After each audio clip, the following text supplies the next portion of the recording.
Hello, my name is Sandro Caviesel. I'm a section leader of passive safety department here in DTC. We're performing crash tests since 1994, and today we performed the FMVSS 212 crash test for Sika. And as usual with Sika products, everything went well, and we're happy to have a pass result today.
So with this crash test today, we were looking at our SikaTack ELITE Power Cure system.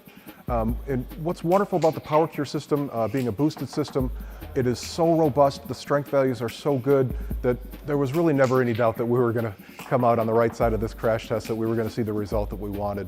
So to come here, it's always exciting, your heart starts beating, the adrenaline is pumping, but as soon as that car started going down the track, there was very little doubt that we would see a very good result, and that's exactly what we saw. That's due completely to all the work that gets done beforehand with the development process in the lab, doing all the testing beforehand. We know what the result's going to be before we get here. With this product, it was never in doubt with the SikaTack ELITE.